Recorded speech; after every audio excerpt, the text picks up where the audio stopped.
Test, test. 1, 2, 1, 2. Are you ready, kids? Get your parents' permission, check your mailbox, and grab your shopping cart. It's time for the Adventures in Collecting podcast. I'm Eric. And I'm Dave. Welcome to Adventures in Collecting, where we talk toy news, culture, and hauls, along with our journeys as collectors.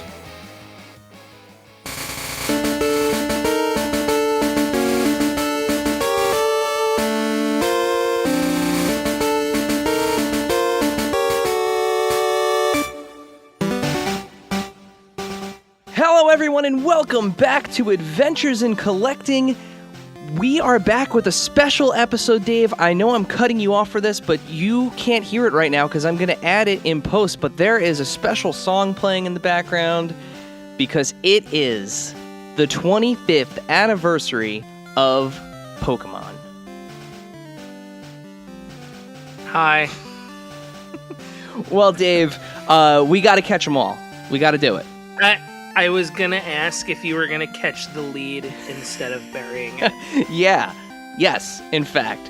As I mentioned, this year, the world is celebrating 25 years of doing just that. Catching them all, as the ever-evolving global phenomenon Pokemon turns the big 2-5. Joining us today to talk about what they have in store for the festivities and more are Jazwares brand manager Aaron Margolin and Pokemon design manager Scott Wilger. Aaron, Scott, welcome to Adventures in Collecting. Thank you so much for having us. Yeah, thank you so much. This is awesome. We've been really looking forward to this, and as you guys know, I've been deep in your guys' DMs. Really wanted to talk about what we have in store for you guys. Yeah, we've been going back and forth now for a while. For months, yeah. It's funny. Like neither of us could have ever imagined where our relationship would be with Jazwares at this point. like 2 years into the show, between having Jeremy on the show, having Magic on the show. We've been talking back and forth to Greg. It's just Jazwares is I almost feel like they're part of like the Adventures in Collecting family at this point. Mike, right? Eric? Yeah, how could I forget Mike DeCamp? Yeah, of course. Yeah. And we love working with you guys. I mean, you guys are great collaborators, and I mean, like I've been following you guys on Instagram, and you guys are pretty much the best news source for toy news that I follow. So in addition to listening to your guys' podcast, so no, we're really always happy to be working with you guys. Well, thank you. That means a lot, and we are excited to have you. Thank you. Thank you. So before we dive into Pokemon, we ask all of our guests to start off the show, what are you guys collecting? I will go first because I'll go first and immediately disqualify myself. It's a little bit tricky for me. I'm not that big of a toy collector. Hold on. I do collect everything that I've worked on. So I haven't just worked on Pokemon toys. You guys know that I also work on our Halo line. I have worked on the launch of the Halo line, and I have pretty much every figure that we've ever done of Halo. I've also worked on some of the Cabbage Patch Kid toys. I did some of the sound design for that line, and I collect everything that I've ever like really had a part in. But in terms of like what I collect outside of professionally, I actually collect like vinyls. I'm a big record collector. I started my collection when I was in college.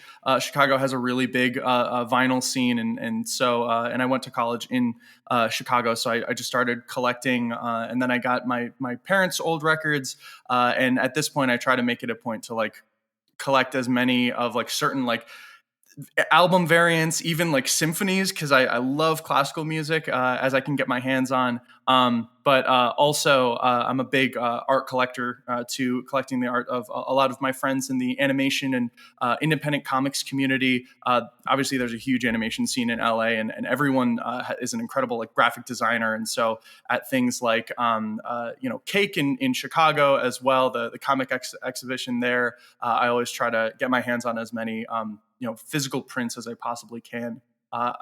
I want to mention though, very specifically, I very specifically collect Yukamori Pokemon trading cards. My Pokemon trading card collection isn't as impressive as let's say another Jazwares family member who has appeared on this podcast who may have a slightly impressive Pokemon trading card collection. Maybe I don't have some of the pops that he does. But no, I'm a huge fan of Yuka Mori, who is the TCG illustrator. She does a lot of the clay Pokemon cards. I don't know. Do you guys know what I'm talking about? Have you ever seen it? She is so incredible, and she's done like Psyduck and Shuckle, and I think she's done a Dunsparce, some of the really weird ones. But the way that she renders the Pokemon in a 3D space, obviously, it's very has a lot of kinship to what we do in the toy industry. But I love her work, and so I try to collect as many Yukamori cards as I can. That's awesome. That wasn't a disqualifying answer at all. Not at all. Yeah, I mean we've had everything from pop-up books to we have people come on from brands that collect other brand stuff and stuff that's not that's outside of the toy industry. So yeah, and we're big vinyl guys too. I might have missed an episode. Have you guys ever had a stamp collector on? No, not yet. That's a huge field, and only my grandfather is the only stamp collector that I know. But I know it's a big collection thing. So yeah, we've had doll eyes. That was another one. Okay, so no stamp collectors, but doll eyes though. Yeah, just the eyes. Doll eyes is good. But she's also a toy designer though, so she's. Oh, okay. Yeah. That's fair. There's like a application there. Yeah. That makes more sense. I was going to say, there are some fantastic record stores in Chicago that I remember from the time I went. Really? Yeah, just a very specific Silent Hill character. Who's collecting doll eyes? Yeah. Well, I'm an accountant by day, but by night I collect doll eyes. Makes more sense as a toy designer. All right, Scott, what do you collect? So I'm also like, I think, the kind of collector who's very frustrating to any collector that's like a completionist. Because I think I generally collect figures that sort of represent characters in my favorite stories in like comics or games or that sort of thing. I think the thing I have the most of is Marvel Legends figures. But it's very spotty. Like I don't collect everything in every wave. I mostly collect like the X-Men and Young Avengers and Spidey and like some of the magic user characters. So I'm a lapsed Marvel zombie. But other than that, I have a bunch of the DC Collectibles Batman animated series figures. I love those. They're just totally beautiful. Like the shading, the way they play with the shadows on those figures is just so beautiful. And then I got several of the Figma figures for like Mega Man and the Zelda figures. Me and my son have actually been getting we've been playing a lot of Breath of the Wild still. Nice. I like to just like hand him stuff and like see what he like explodes or like drops from the sky or whatever. But so we've been getting some of the amiibo from that. Recently we've been picking up all the Breath of the Wild characters as amiibos. Those things are remarkably well made. Oh yeah, they're so good. They're so well they're designed. really cool. Like and for Breath of the Wild, unless you're going to pick up like a very, very costly statue, that's kind of the best place to get your hands on the characters from that game. So it's either that, a really, really expensive statue, or a Nendoroid. Those are really the only those are your only options. Scott, you have the Breath of the Wild Nendoroid, don't you? Or I think I just have the regular Mm. the green tunic Zelda, or like God, I'm gonna get kicked off the internet. Green tunic Link. I actually just picked up Um, my first ever Figma figure, and it's the I'm looking at it right now, so I don't get the name wrong. It's the Link Between Worlds Link. So it's like Kid Oh, Link, but the art style of the figure is very that's much so awesome. like the it looks like straight out of like the instruction manual of like the original Legend of Zelda or the Link's Awakening, Link to the yeah, Past. the late '90s era oracles, Yeah. Oracle of Seasons, Oracle of Ages, and Yep. Awakening Yep. look. Yep. Yep. Does he have pink hair in that fig? I haven't seen that Figma. Does he have pink hair like he does in? No. He has Oh, like the I guess you could say like dirty blonde, sure. hair. It's not like the dark brown of like the first iteration of Link, the first Yeah. NES version. But it's like when you close your eyes and think of Kid Link. It's that one. That's cool. Yeah.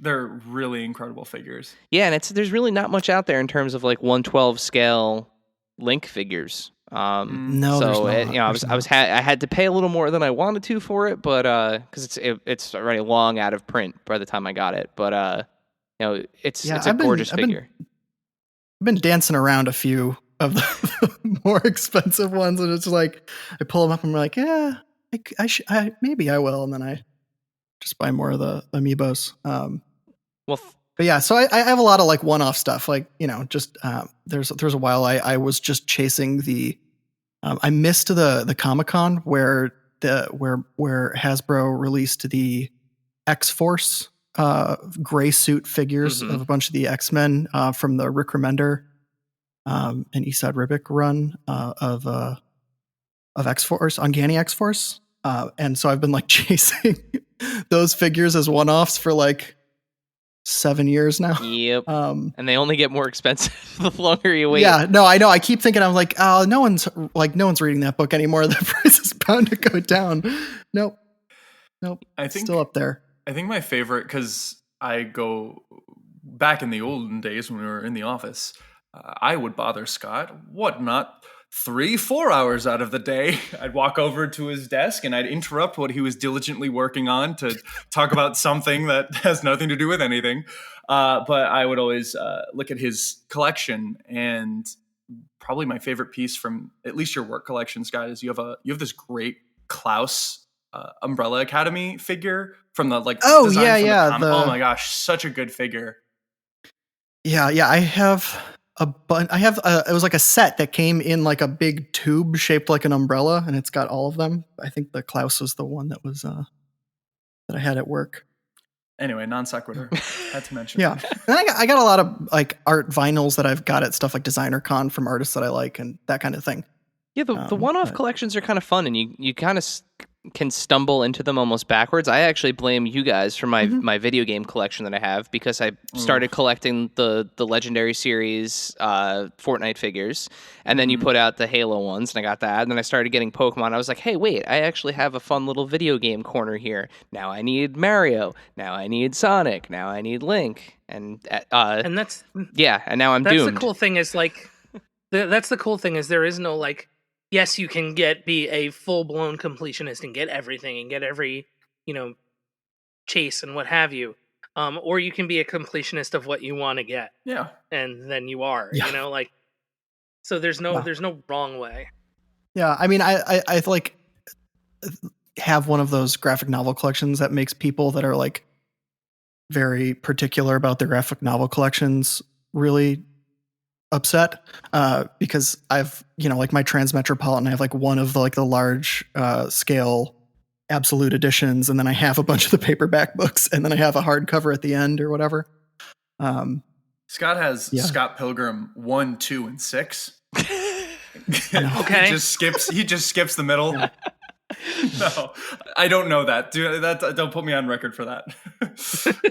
I don't actually know if I have Scott Pilgrim. I read it. But I don't know if I gotta have get it. them. They're in color now. Yeah. Mm-hmm. That's what I hear. Those I have. They're so good. Yeah. Mm-hmm. Yeah, I just got the game limited run. So good. Art design, the Anamanaguchi's score for it, or soundtrack for it, so good all around. Great. The Akira references in it. Oh, yeah. Unbelievable. Nostalgia overload in that game for sure. For sure. For sure.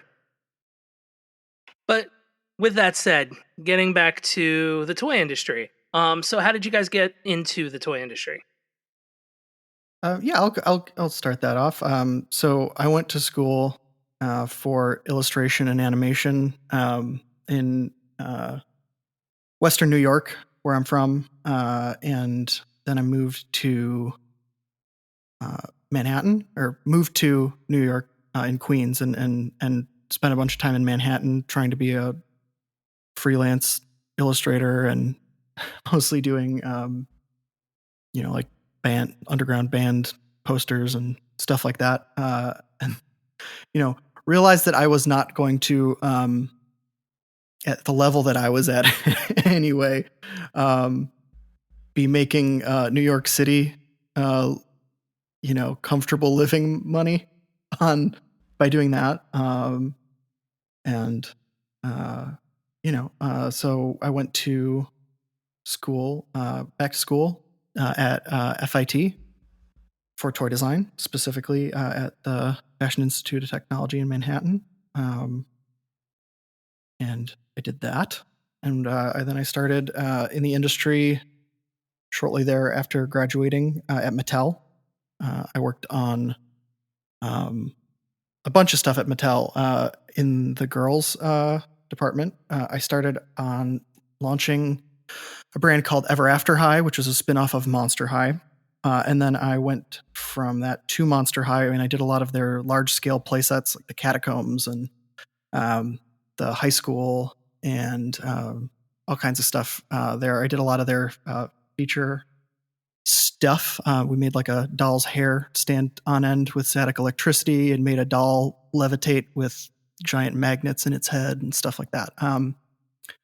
So that was cool. And then after that, I went to Loot Crate. I worked at Loot Crate for a little over a year, which I don't know. Are you guys familiar with? Oh yeah, absolutely. The great Loot Crate. Yeah.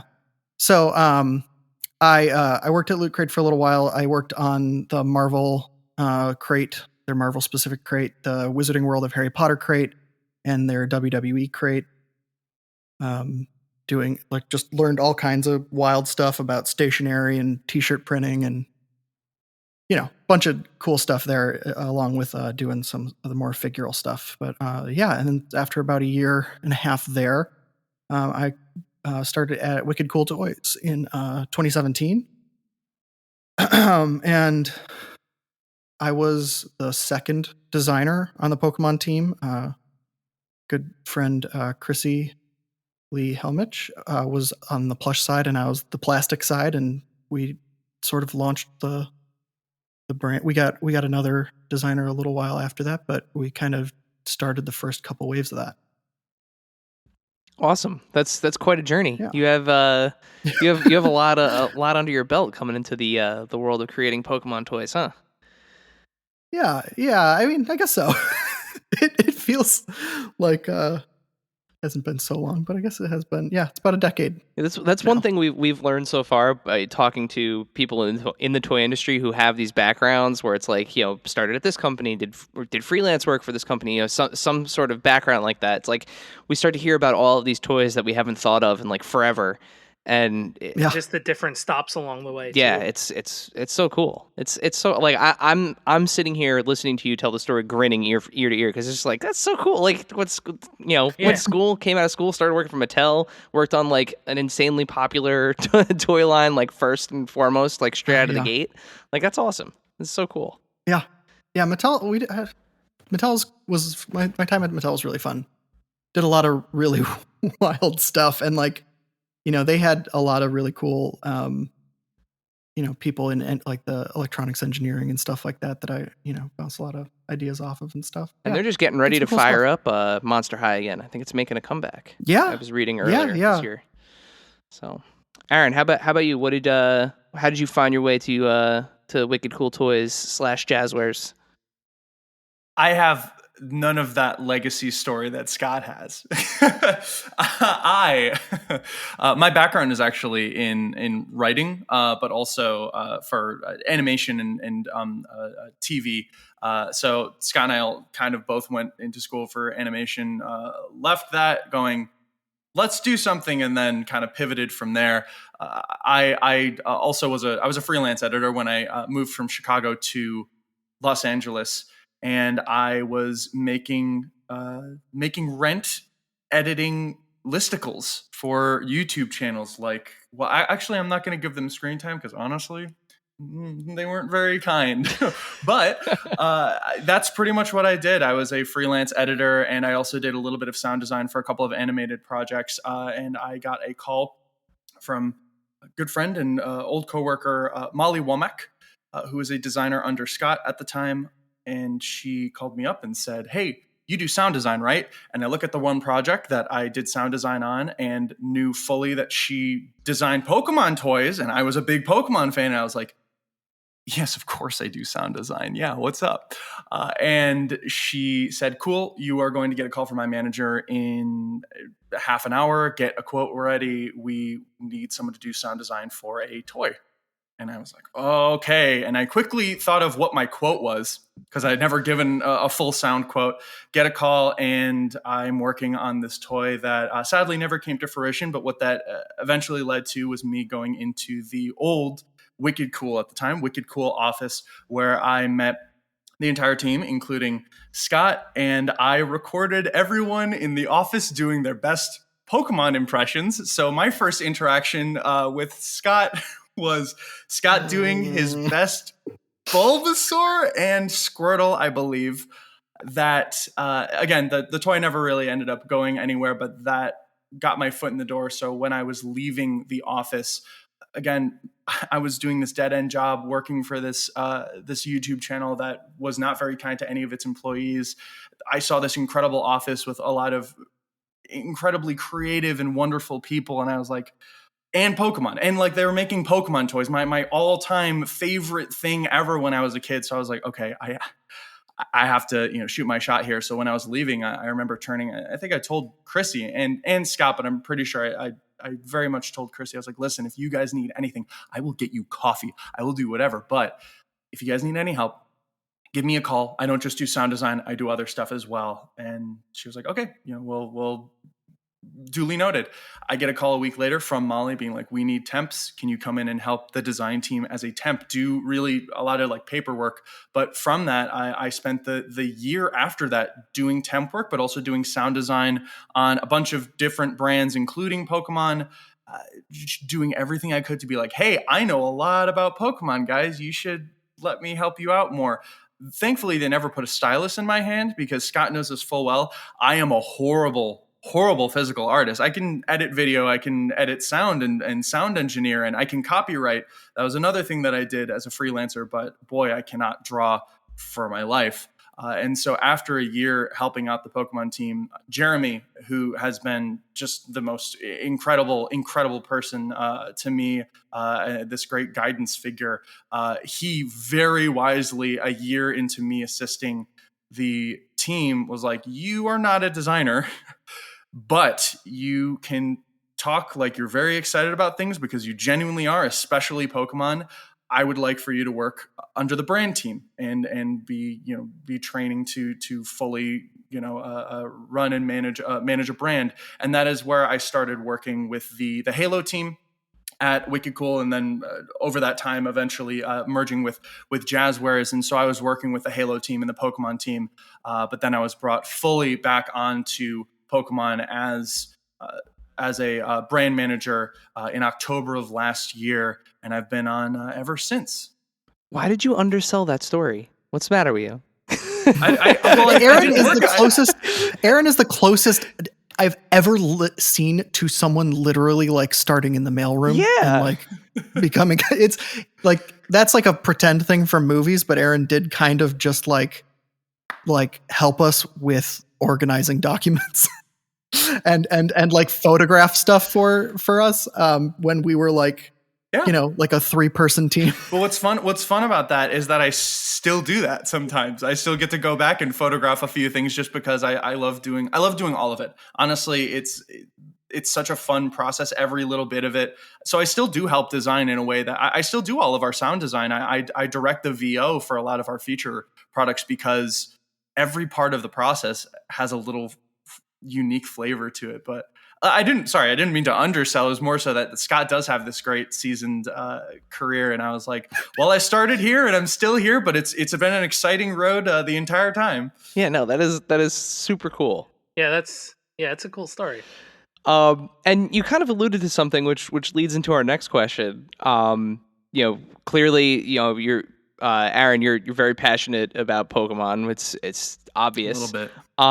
But where did for both of you, where did your relationships really start with Pokemon, and what does kind of like the brand mean to you outside of the work you do for Jazwares? I'll let Scott take this one first. Oh, okay. Yeah, I was 12 when Red and Blue came out in the US. I think I saw, as a 12-year-old, the classic Pokemon on a school bus commercial. Is like one of the old commercials for the Nintendo, the Game Boy game. The incredible and graphic. The one where they get crushed. The slightly terrifying. The bus driver's like, yeah, hop aboard. Yeah. So I saw that and was like, this is 100% my jam, and begged for it for Christmas. Got it for Christmas that year. And then that was sort of my whole world. I was very into Pokemon until for a few years, until a little after Silver and Gold released. I played it and then became, a moody teenager. It's amazing. We're on the same. You and I are on the exact. I was the exact same cycle. Like, because I was 10 when it came out, so like we're right in that perfect. And same thing. I like religiously played those games up until Gold and Silver, and then I took a break. Yeah, I was too into Screamo to like Pokemon. So you're amongst friends. Yeah. I got back into it in college. And would play it just like waiting, like in the hallways, waiting for class. And there's like a little secondhand game store in the little college town I was in, and I think I like traded in old systems or something for like, whatever the console that the third game was on, and I basically played my way through the whole series in college, and then it sort of like stuck as part of my design DNA because I played it so much when I was sort of like learning how to draw as a professional. And so yeah, it's been kind of like in the background there. Like I remember doing stuff freelance and for basically every company I worked for that was basically just like, what if I did the brand that I was working on, but it was actually Pokemon? So it's been, a thing that I've kind of been very into the whole time. And then now it's a thing that my son, who has been home for the last year and a half with me, he sees what I work on, and he's gotten really into Pokemon, and now he's better at Let's Go Pikachu than I am. So it's like a thing that we sort of nerd out on together. Awesome. This is the part where because that reminded me of this wonderful, wonderful story about Scott in his heyday. Scott, you told me the story a while ago that you during the big Pokemania stage that you beat a kid in a TCG game to win his. I won't spoil what card, but okay. Can you please tell that story? Yes, I can tell the story. And hopefully I don't sound like a monster afterwards. Mm-hmm. But so when I was, it had to be when I was like 12. Toys R Us was holding like kids TCG tournaments, like Pokemon game tournaments. It was the Pewter. It was Yep. the Pewter City tour. Yeah, I yeah. believe. You got like you'd show up and then you'd play, and if as long as you won a match, you got like a badge Yep. for that week. It was really cool. And so there was a kid who was, I think, a little older than I was, and thought he was very good at this game, and bet me that if I won a match with him, like we had to like put down a card that, you know, and whoever won the match would get both cards, right? Mhm. And he bet me his Charizard, his Shadowless first edition. Yeah, that's right. That's right. PSA 10. PSA 10. This 13-year-old is like, I've got a PSA 10. In 25 years, this is going to be worth $1.5 billion. This is going to be the biggest rage of the pandemic. Sorry, my Siri went off for some reason in the middle of that. I don't know why. But yeah, so this guy, this kid, guy, he was like a year older than me, I think, bet me his Charizard that he could beat me, and I kind of pool sharked him and made him think that I was like, oh, mister, I don't know. I don't know if I can, you know. And As 12-year-olds talk. yeah, as 12-year-olds. So I says Mabel. I don't know what a Pokemon's is, but I can sure give my hand. Me, I guess I have this Pikachu. As we were talking about earlier, not that there's anything wrong with Pikachu, but yeah, I won and I took his Charizard. And you still have it, right? Or you think you I still still have it. Yeah, I still have it. No, I definitely still have it. I checked. That's yeah. and that is Scott's retirement money. There you go. Just hang on to that and get that graded. That's right. I don't know. I looked at it briefly after Aaron and I talked about this, and I'd have to like see if it's actually still in a quality. It's just in like a sleeve since then, basically. No, see, it's funny. I have a Toys R Us story going back to around those times when they did when they had the scratch offs, where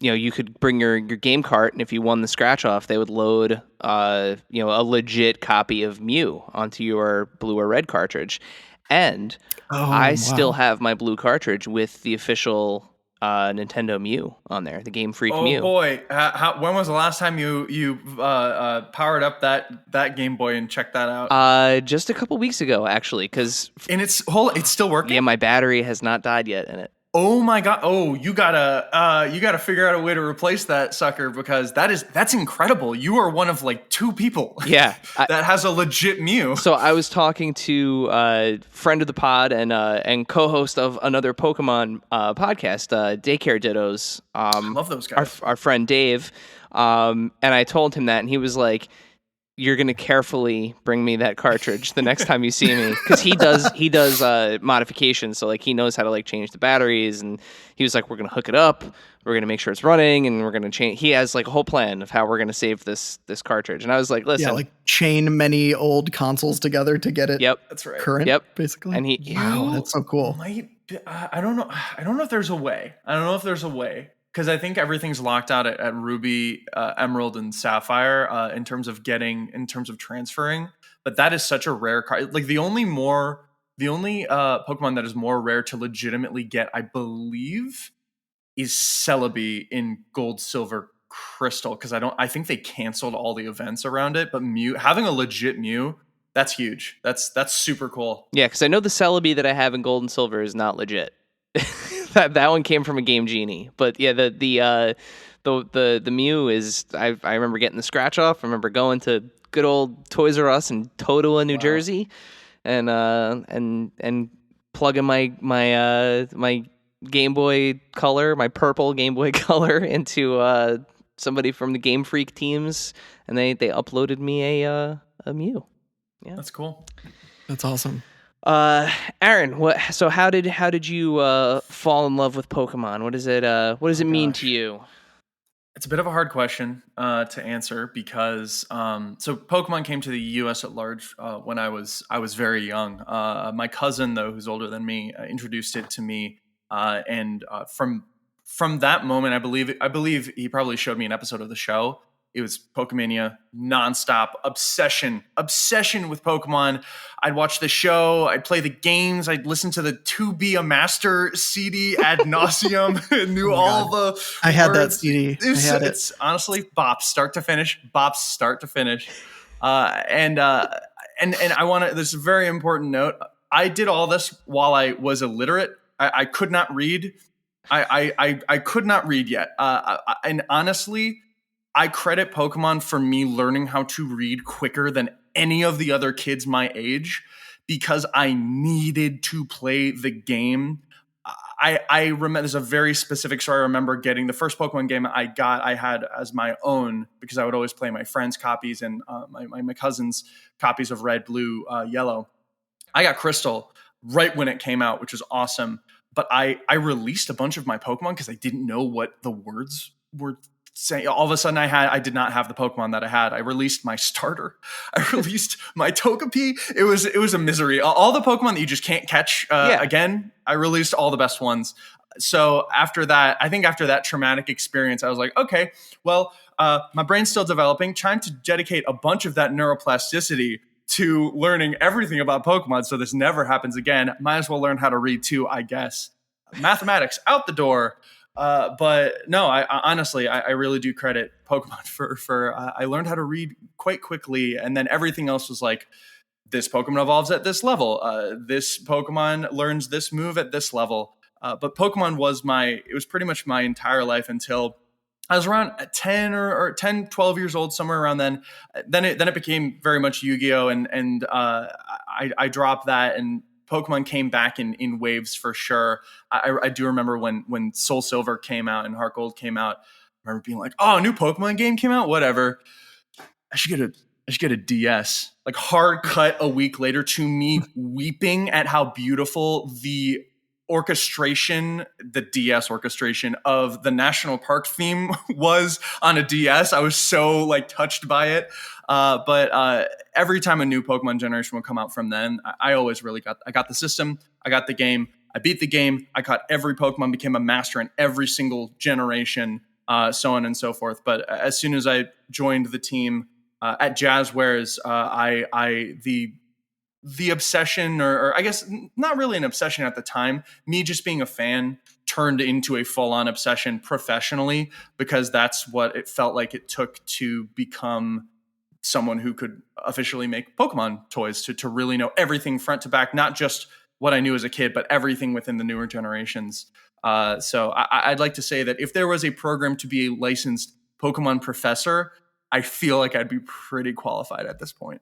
Forget Professor Oak. It's Professor Aaron, or right. Professor Aaron, or nothing. Well, and Aaron, you like learned all that stuff because it was like there wasn't even any cues like past the like literal, well, not even black and white, like green and darker green of the Game Boy screen. Oh yeah. Oh my God. Yeah. No. Like my son can play those games because everything's color coded and he knows what colors are good against other colors. Right. So like that's how he plays right now. Primarily. But yeah, like you had to. It just goes to show how Get incredible, out. like the visual language of Pokemon, that an illiterate child or an illiterate adult, who knows, can play the games and really, unless they're releasing all their Pokemon, they know what they're doing. Yeah, I don't want to carry all this stuff. So That's right. Just drop it. Just drop it. So we've now we're 25 years into the world of Pokemon. We've established that it's a brand that kind of means something to us. But it's hard to argue that 25 years ago there were 151 Pokemon, and now we're up to nearly 900, right? So getting into the actual production of toys, how do you guys determine where to start? With so many different Pokemon to choose from. I will start. I will answer that one first. So I do wish that I could say it's not a popularity contest, but it very much is. As you said, well over 900 Pokemon. And then not even taking into account all the different forms that so many Pokemon have. How do we figure that out? I guess, so from the top here, Pokemon and more formally Pokemon Company International they've done an incredible job expanding their brand with all the partners that hit all the different parts of interest across like demographics and retailers, territories, etc. You have like Pokemon Center, their own toy making company, and then you have their partnership with Bandai, our friends at Funko and Mega Constructs and more. They've got so many partners that all cover little bits and pieces of the Pokemon, I would say, retail world. And I bring up all the different partners because Jazwares is the master toy license, and as the master toy master toy licensees, we cater to like as many people as we can across our line. So that means collectors of all ages, of course, but very, very most importantly, we cater to children, the younger fans. Because of this, we look at which Pokemon are the ones that fans of all ages gravitate towards. So which Pokemon is going to have the highest visibility, where the kids will go, oh, that one's awesome, I want that. And then fans of all generations will go, oh, finally, they made this one. Or, oh, that new pose for that Charmander is so cool. So that actually kind of threads into like Scott and I have been key collaborators in this for years. It's one of my favorite parts of the job when he and I get to kind of sit down and talk about what Pokemon are featured in the new games or the new trailer for the new games, or if an awesome battle in the show could be used to create a fun multi-pack. I think one of my favorite conversations is right when Pokemon Journeys came out.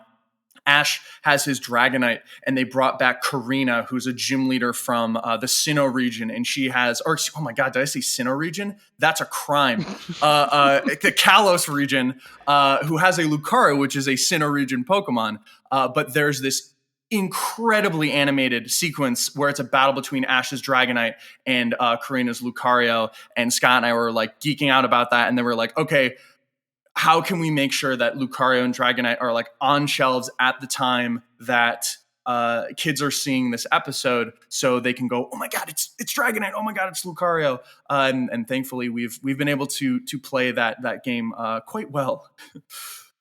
Yeah, and like Aaron said, it's got a lot to do with the timing of the wave releases and where we learn the brand is going to be going, sort of in that time frame.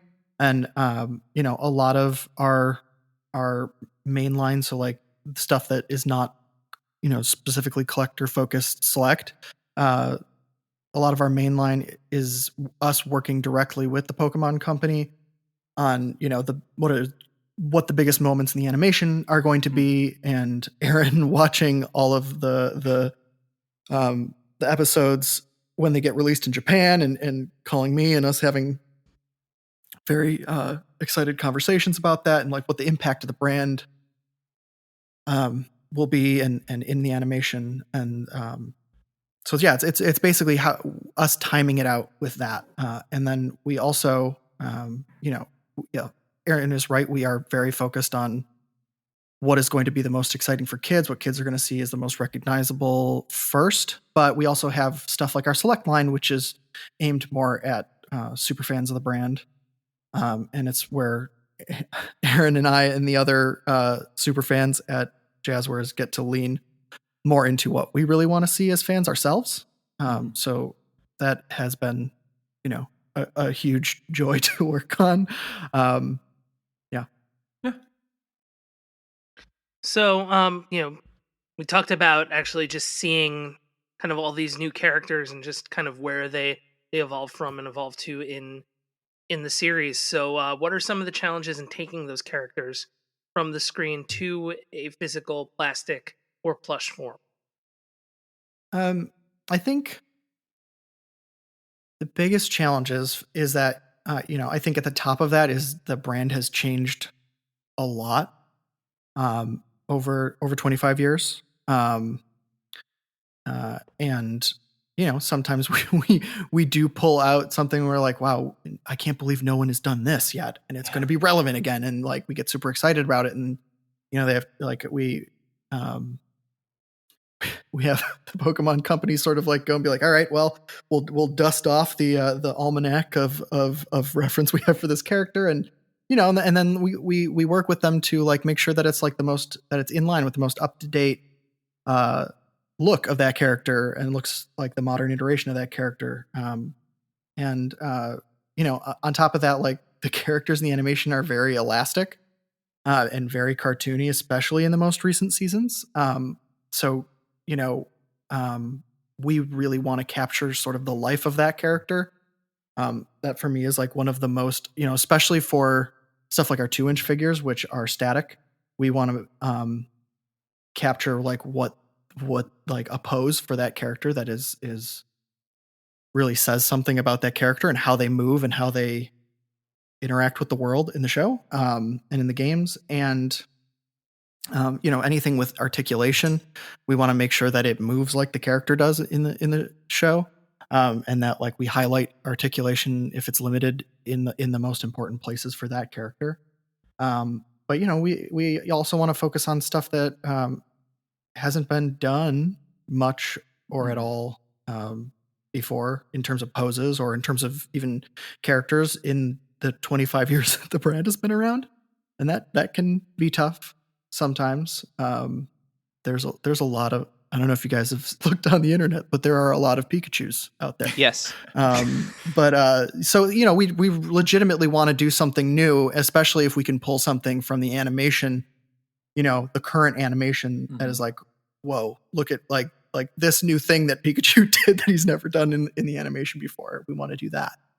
I know exactly what Scott's talking about. There's when they first announced the new series, there's this incredible animated sequence by, oh no, I forgot, he's one of the best key animators like in the entire animation industry anywhere, and he does all the most complicated sequences. But you can watch any episode of the new series where Pikachu does like a big attack, and it's this incredible, like you can see where the electricity is sourced, like touches his cheeks, which is where all the electricity in a Pikachu is generated, and then the electricity courses through Pikachu's body, and then it's a big attack. It's very cool, but there's a lot of us going like frame by frame. Oh yeah. Oh my God. Yeah. In the animation and like being like this one right here. Yeah. And that's the pose. That's a 2-inch figure. That is, what we want to encapsulate in a 4.5-inch figure or something like that. But it helps. It helps. And it's really a necessity in this way to have a team of fans who know how to approach an IP that demands that level of detail and attention and love. It's not just from the Jazwares side too. Honestly, I have to give a huge shout out to our counterparts at the Pokemon Company. They're incredible at their jobs. They know Pokemon 6 Ways to Sunday, and all that passion and pressure between both sides to always be putting out the absolute best work. It creates diamonds in that way. So in the challenges of kind of bringing these characters to life, can you guys think of one recently that was like one that you had a hard time, kind of bringing to life, and then like you nailed it and you're like, yeah, I got it, or like something that was a struggle to get to? There's got to be I'm going to let Scott talk about this because he and I talk about literally every single thing that we do ad nauseum in both an excited and also a very business way. But I feel like it's got to be like a 4.5-inch figure where it's like, what's this feature? And then it was like, yeah. I mean, 4.5-inch. So like, I think maybe the most difficult toy I've, that might not be true anymore, but for a long time, the most difficult toy that we put out was the 4.5-inch battle feature Greninja that does a backflip. And it's, like its iconic poses with the, one arm up with the water shuriken in its hand and then with its other foot on the ground. And I was just like, oh, we got to make it do a flip and land in this pose. And for some reason, nobody told me no. Go ahead, Scott. Make a figure do a 3-point hero landing. Yeah. And so we did it. We did do it. But boy, like the gearboxes and the, that, and like the like taking a little bit out of here and there to make that thing balanced just enough so that most of the time it does land that flip. Keep in mind that was more physics than I think I ever like. There's a lot of science in there. I want to mention as a part of that too that like I oftentimes describe Pokemon as a brand of mascots because despite the fact that there are over 900 individual unique characters plus, each one has mascot power because that's just the power of Pokemon. And Greninja, I mean, above, is absolutely an iconic character. But one of our key things, one of the things that we have to make sure that we're taking into account is that we never want to modify the physicality of the characters. Unlike animation, which has squash and stretch, right? We want to make sure that these are like iconic poses where the characters don't look distorted in any way. The colors are true. The physicality is true. And so to make sure that something has an internal mechanism, like it being able to do a flip and then land, you're playing a very delicate balance game. And Scott, I mean, you balance that perfectly. Oh, thank you. And then there's stuff like, there's been interesting design challenges, which is like, I love ghost Pokemon. And so I really wanted to do a Haunter. Because I thought it's never been done. It had never been done. And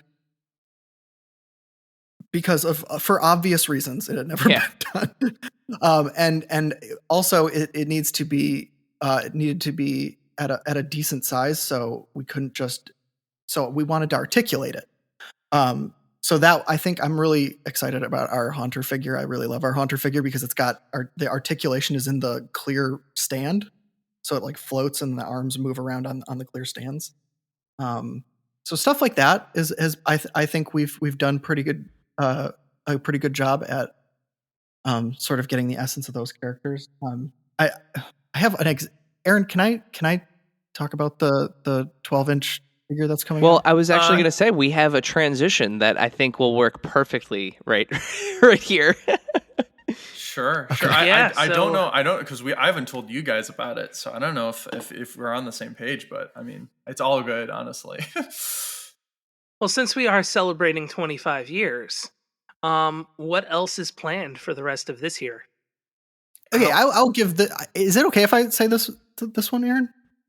Well, I don't know what it is, but please. The new 12-inch figure. Oh yes. First, and I mean, I do know what it is. Well, there's a blind spot. I actually don't know what we're coming out with. No, honestly, to answer that question, that could be an entire podcast episode in itself because we have so much coming out. But I will because this is such an exciting figure. I will let Scott go ahead, and then I'll talk about the rest. So we really wanted to make Rillaboom.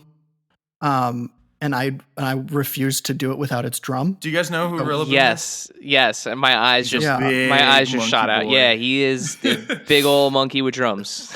Yeah. So we are doing like the full like Rillaboom with its arms out with its drumsticks, and we're doing like a freestanding drum. No way. With it.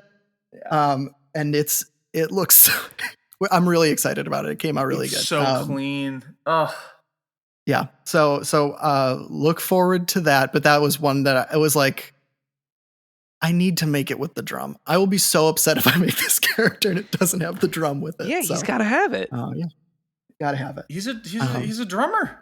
He's got to have his drum. I will. So yes, we are going to be refreshing our 12-inch figures. We're going to have Rillaboom on shelf. So the first partner Pokemon are so essential.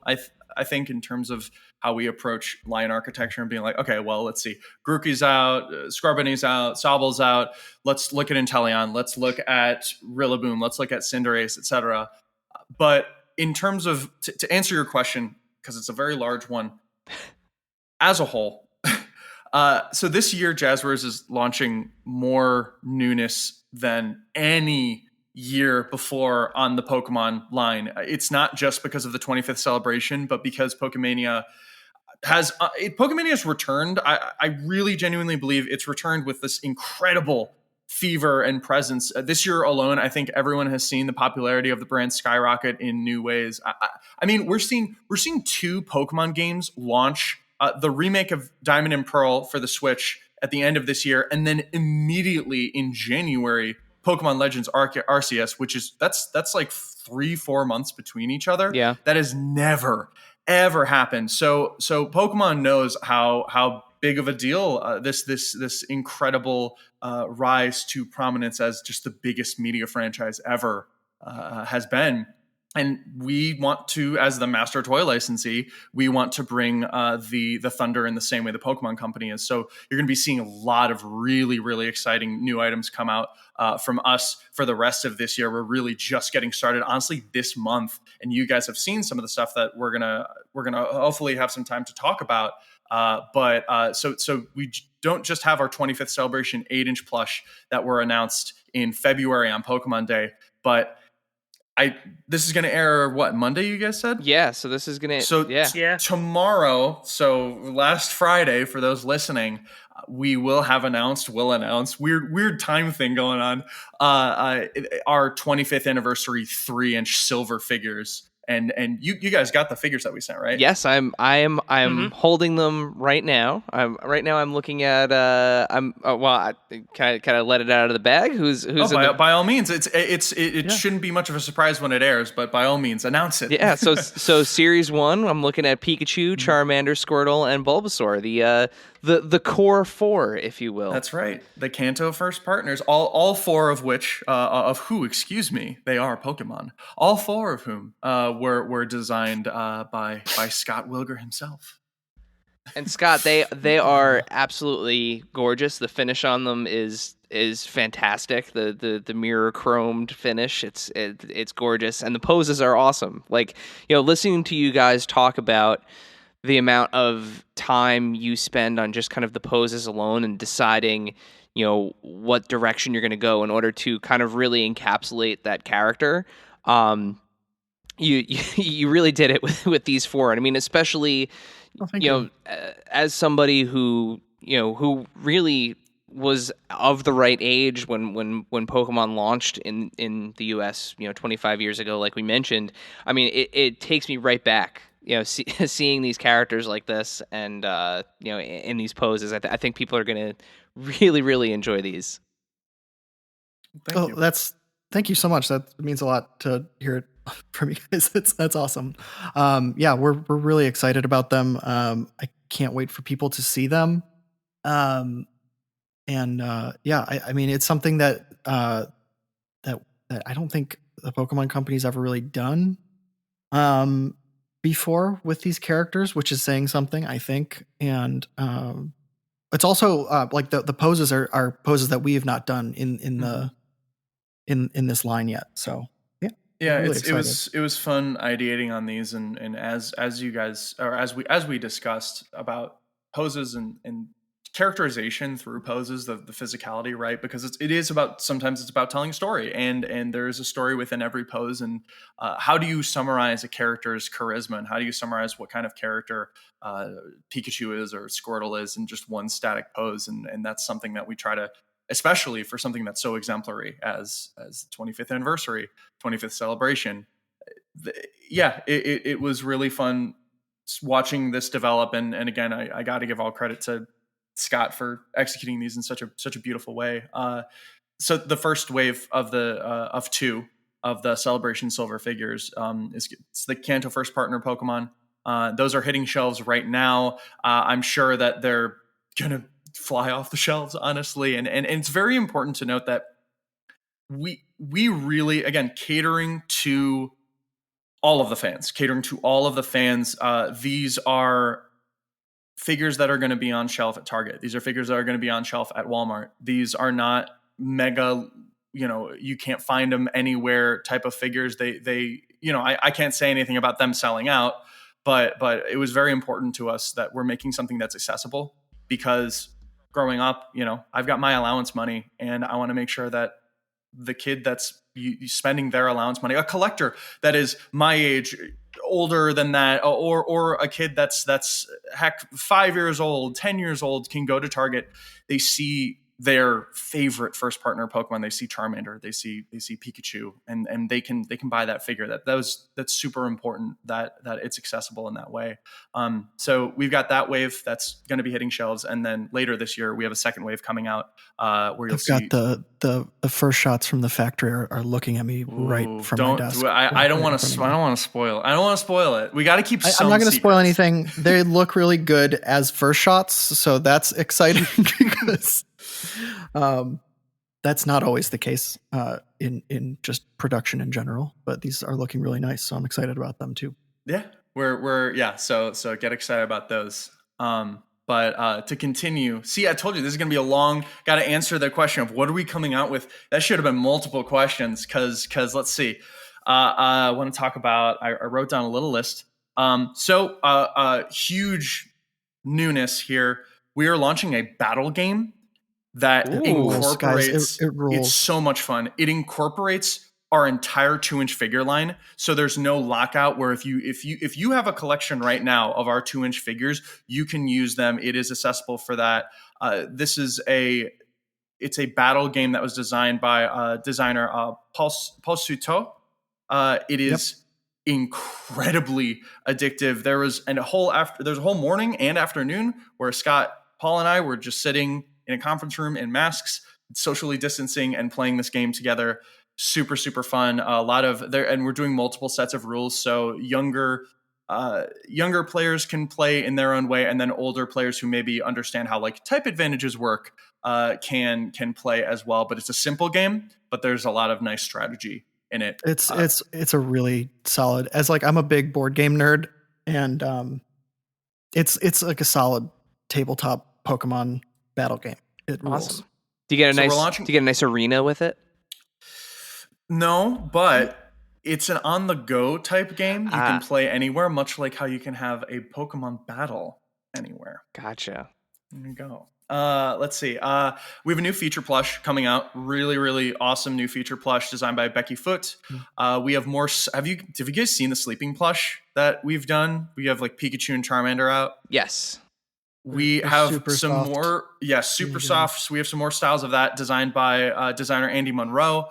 And after we released the first, we had our very limited holiday calendar last year around the winter holiday season. We're actually going to be releasing a 2021 version with more seasonal versions of our Pokemon figures, like limited release seasonal versions designed by our designer Alaya Orlick. We don't want to fully spoil everything. There are multiple versions of that calendar, and we're actually adding, now the smart person who knows how the year works, there are only a set amount of holidays left in the year. We're adding an additional holiday seasonal calendar beyond just the winter holidays. So I cannot spoil it, but I think someone could make a random guess and be like, oh yeah, that's what it is. But I will not say. One could say that you might have seen something relevant to that in Pokemon Go. Yes, 100% yes. Yeah, 100%. There you go. Yes. We are. This is the final little bit because there's some other things that it's not that I can't tell you, it's that simply we gotta let the prestige, right? You gotta let the prestige happen. But this is the absolute best podcast for this. Adventures in Collecting. What do we have for the collectors beyond just what we've told, what is very specifically geared to collectors? We are launching what I should call a passion project, or a long time coming, or some other way to convey that Scott and I have always wanted this, and it's finally happening. We have the Select Super Articulated 6-inch figure series, which got officially, again, if this goes up on Monday, it would have been announced today. check your social medias. We would have officially revealed it today on our socials. It's our first major step to build a classic collector style posable Pokemon figure line. We looked at what other partners have done. We know that other partners have done articulated Pokemon figures in the past. But looking at like what's going on in the collector market right now, Marvel Legends, Star Wars Black Series, Halo Spartan Collection, AEW Unrivaled, high detail, high articulation, $19.99 price point, right? There's never been a better time for us to launch something like this, and I have to give full absolute credit to Scott, who's been like the mastermind behind the execution of this line. And we sent you guys are the very first figure that's hitting shelves right now, our 6-inch Charizard. Oh, wow. Because we were like, you guys report on our AEW line and the Spartan collection, and we're like, oh my God, like this is the 6-inch articulated figure. We have to send it. No, this can be our Oprah moment where you look under your chairs and there's a Charizard there. You got a Charizard. Well, I have to say, as I could tell, you were starting to hint your way towards this. I wish our cameras were on, because my jaw was just, I was like, go ahead, say it. He's gonna say it. He's gonna say it. They're making a 112 scale Pokemon line that's gonna be super articulated. So this was a surprise. This was a genuine surprise for you guys, huh? Genuine surprise. Yeah. Yeah, so they're like a roughly all 6-inch line of articulated Pokemon, which is a thing that I've been like giving anybody who will listen a hard sell on since I started at working on Pokemon, and it's coming out now, and it's like my big passion project. Yeah. And we're really proud of it. I'm holding the Charizard in my hands right now, and I'm really excited about it. It is like, I think it's up there with some of like the more articulated stuff that has come from Japan that were like we're inspired by it, frankly. Yeah. I mean, I have a bunch of them, and was looking at them when we were talking about this line. But for like accessible, so they're going to be $20, and come with a cool stand and every one of them comes, and that was a huge thing for that Scott you wanted to cover, is that we're adding all this articulation to Pokemon that oftentimes are not so articulated in terms of most figures because of scale or some other reason. And so for a lot of the larger Pokemon that would fit in that 6-inch category, and I should definitely mention the selection for these Pokemon are like final stage of the evolutions of first partner Pokemon. We're doing legendary Pokemon. We're doing just these really highly demanded Pokemon that deserve phenomenal lots of articulation points. So for instance, Charizard flies, right? How are you going to pose Charizard exactly the way that you want? And Scott, you were like, okay, every one of these comes with a stand, even whether it's a flying Pokemon or not, it's going to come with a stand. So to articulated stand. That's right. Articulated Yes. stand. Yeah. So and so Charizard will be the first one out. It hits shelves first, and then the first wave, the other figures. I really wanted the first wave you to be able to do like a cool in-air battle with your Greninja. So that'll happen. That was Scott hinting. That was Scott very much saying that the another edition of the first wave is Greninja, who mind you does not flip, but does have multiple points of articulation. And if you really wanted to, I guess you could make it flip, but you can make it do a flying kick. That is that is so cool. So you guys are That's really so you guys cool. are with this super articulated 6-inch line.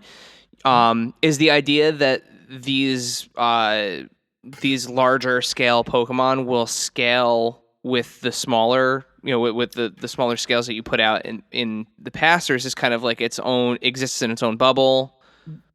It exists in its own bubble. It exists in its own bubble a little bit. So we do cheat scale like a touch in the way that like the animation does a little bit. So you'll see as time goes on with the few waves that we have started working on. There are characters that are a little bit smaller that we scaled up to sort of feel more in line with the rest of the, Charizard's a good size. So we don't want you to feel like when you're slapping down $20 that like you have one that like really fills that out and one that doesn't. But they are, like they are in line with each other. Like mostly. Yeah.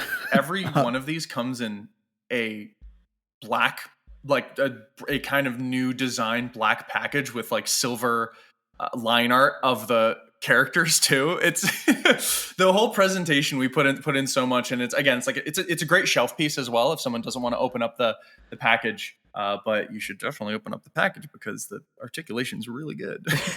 Please open up the yeah, but believe me, we're advocates of letting them breathe, as they say. Yeah. But I mean, even like, just with the other stuff in the Jazwares kind of circle, like the packaging is always good, the articulation is always good, like everything is so off the charts that it's like this just continues in that line of quality, Chris Metzger. Appreciate that. I was gonna Chris say, Metzger. is this Chris? Did Chris do the packaging for this too? Because literally everything Chris that man Metzger? touches is ridiculous. Yes, Chris Metzger and Amber Huang work there. Just absolute magic on these. I every time I see a Chris Metzger original, I was gawking over that Jurassic Express.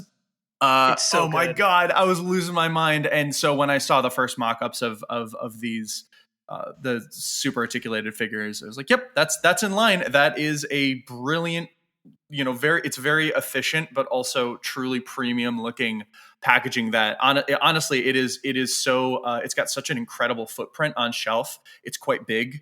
It is not as lean because again, you're not dealing with purely humanoid characters, right? Yeah. You're dealing with Charizard and you're dealing with Greninja, who are technically anthropomorphic, but they're also quite wide. One does have wings and humans tend to not have wings.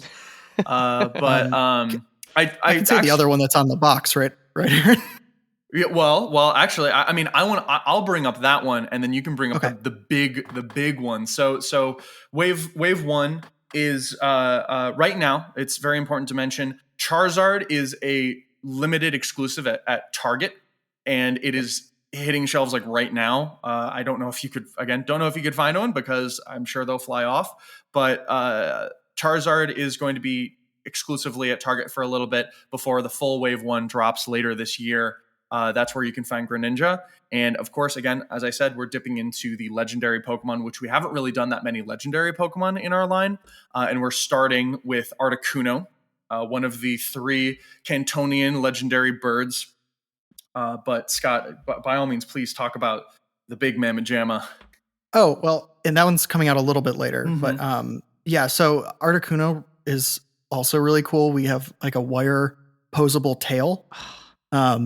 So that you can like fold the tail underneath it, or you can have it like sort of waving behind it, and big wingspan. Think draw whatever conclusions you might about what might come after that. Keep in mind we do try to tell a story in terms of waves, and if we are doing Articuno,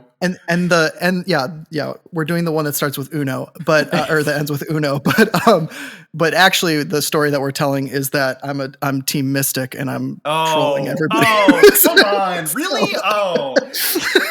Well, Team Instinct in me is not appreciating that. Listen, I'm just happy that Articuno's on the list because he is, as far as I'm concerned, the best of the 3 Kanto legendary bird Pokemon. Who's gonna beat Lance? It's not Moltres. The Dragonate's got fire resistance. I'm a Zapdos person, but.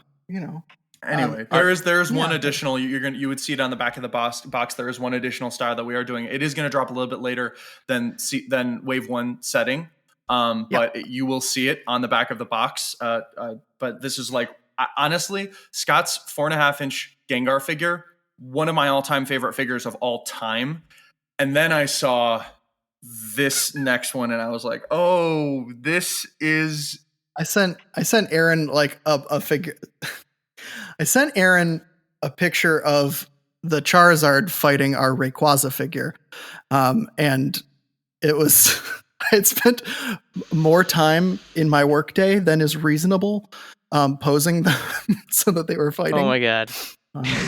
So Yeah, we're doing everyone's favorite green sky it's serpent. big. Oh yeah. It's big. It's big. Keep in mind 6-inch figures, right? But they're scaled in kind of unique ways. They're scaled with each other. So Charizard is like a little over 6 inches tall when like fully upright.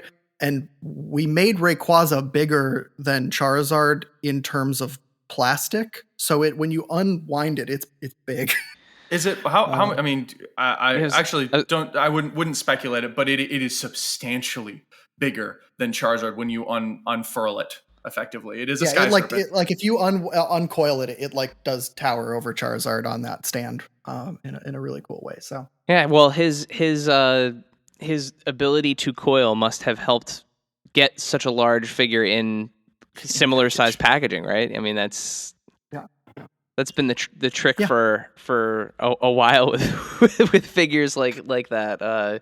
yeah, well, and that's the thing with Pokemon is all of their articulation, like, and this is not to slag on your general superhero figure, which I love, but you can't do the same thing where with like a superhero or like a wrestling figure where you can kind of, you have your go-to articulation for most, certainly not all, but most humanoid characters.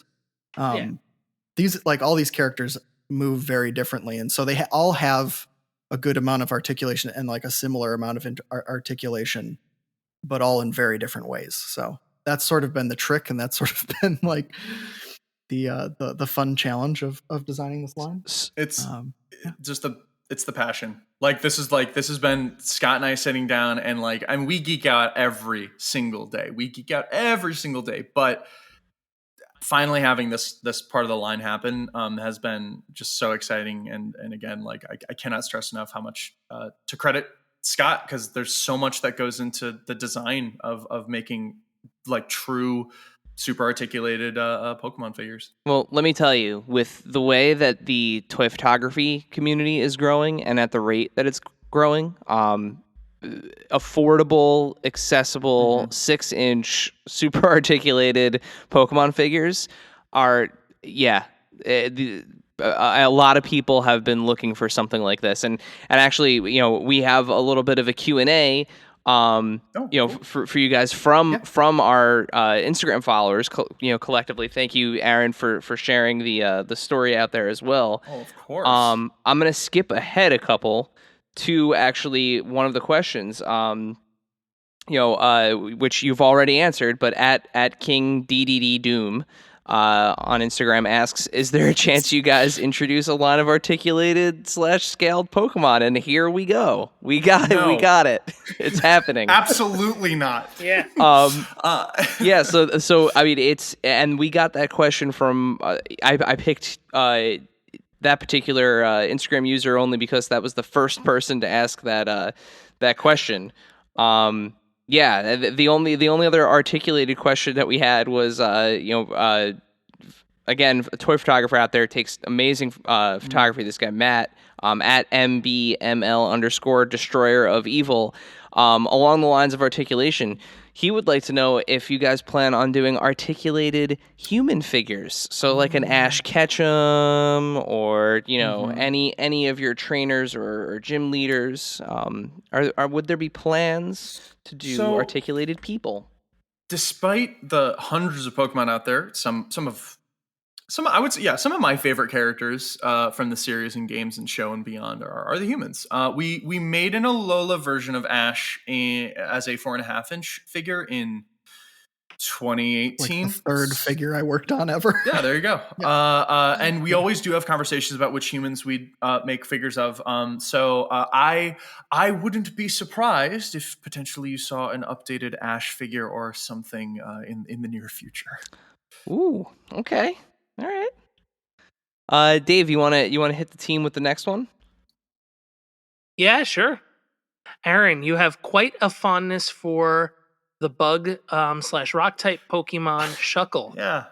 At Nostalgic Adam wants to know why, and also wants to know, Scott, what's your favorite Pokemon? Oh, No, for real though, Aaron. Adam wants Why? to know why. So Adam, I adore Adam. Adam is one of the finest toy photographers in the community. Yes, he Such a is. positive member. Great collaborator. And for him to read me as filth like this on a podcast. I love Shuckle. He's a little worm fella. He's a little worm boy.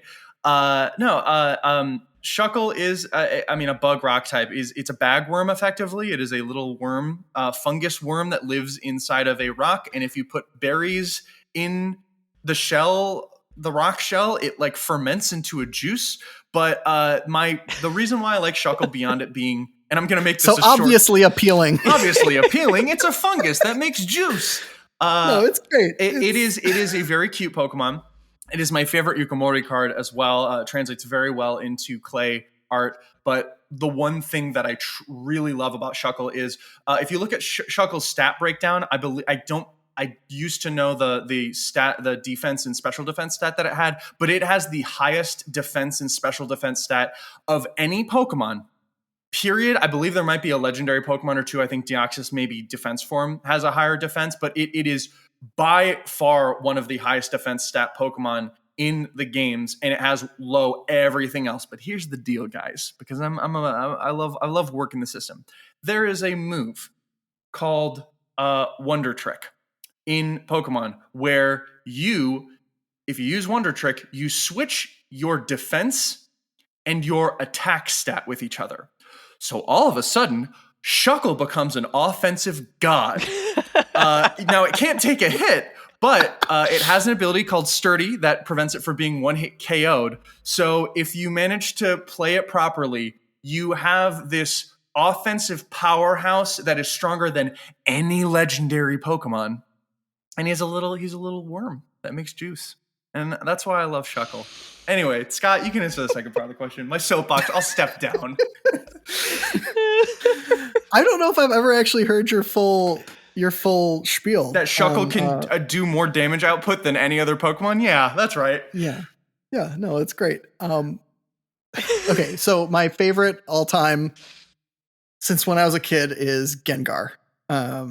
Gengar is the character that I would spend like hours and hours drawing the old Sugimori illustration over and over and over to try to get that like the shape and the face exactly right when I was like 12.